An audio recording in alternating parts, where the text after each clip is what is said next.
예, 안녕하세요. 이변은 있다 이동현 변호사입니다. 예, 오늘은 학교폭력대책심의위원회 학폭위 준비해야 할 사항에 대해서 한번 알아보도록 하겠습니다.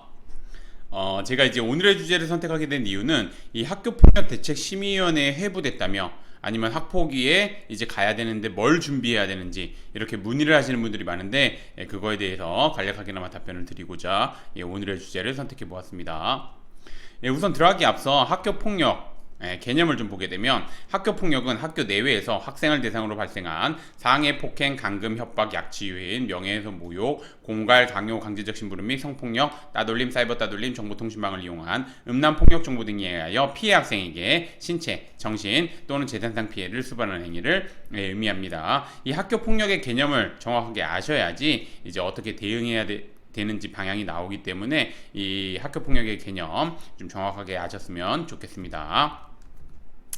그럼 이제 오늘의 주제인 학교폭력대책심의위원회 준비해야 할 사항 한번 보도록 하겠습니다. 학교폭력대책심의위원회 준비해야 할 사항은 우선은 뭐 피해 관련 학생이랑 가해 관련 학생이 이렇게 두 가지로 나누겠죠. 그럼 첫 번째 우선 피해 관련 학생은 가해 관련 학생의 행위가 피해 관련 학생에게 신체 또는 정신 또는 재산상의 피해를 주는 학교폭력에 해당한다는 점 요거 하나. 그 다음에 이제 가해 관련 학생의 학교폭력의 심각성, 지속성, 고의성 높고 반성 정도, 화해 정도는 낮다는 점 이렇게 어필하는 내용의 의견서를 제출해야 되고 나아가 학교폭력대책심의위원회에 참석하여 가해 관련 학생으로부터 학교폭력을 당했을 당시의 상황, 그 다음에 이로 인해서 이제 받은 피해, 그 다음에 이제 뭐 가해 관련 학생이나 아니면 본인한테 원하는 조치 등에 대해서 구체적으로 진술해야 합니다. 그래야지 이제 유리하게 나올 수 있습니다.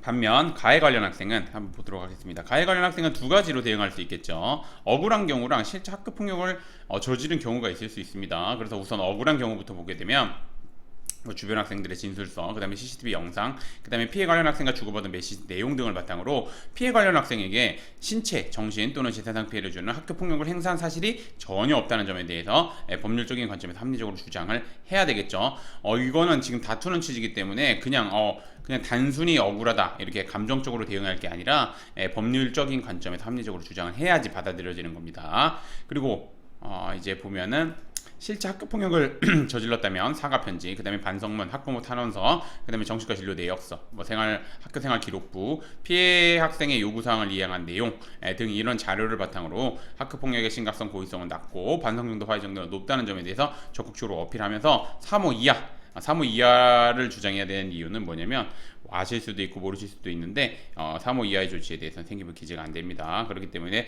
3호 이하의 조치를 내려달라고 적극적으로 주장해야 됩니다. 그래서 이제 오늘의 주제를 좀 정리를 하자면 학교폭력대책심의위원회에 회부된 경우 관련 학생들은 어떻게 대응해야 될지 몰라 이제 우왕좌왕하거나 뭘 준비해야 될지 모르는 경우가 대부분입니다. 또한 학교에서 모든 것을 준비해 줄 것이라고 생각해 별다른 준비하지 않는 경우도 있습니다. 이런 경우 정말 불리하게 될 수 있습니다.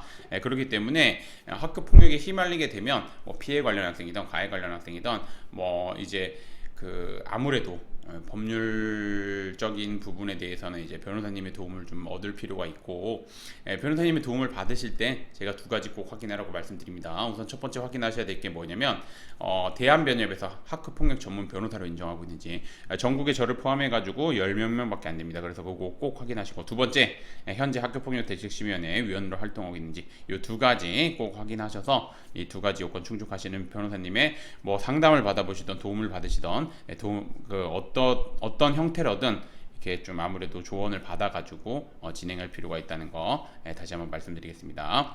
오늘의 주제는 여기까지 마치겠고 저는 이변은 이따의 이동현 변호사였습니다. 감사합니다.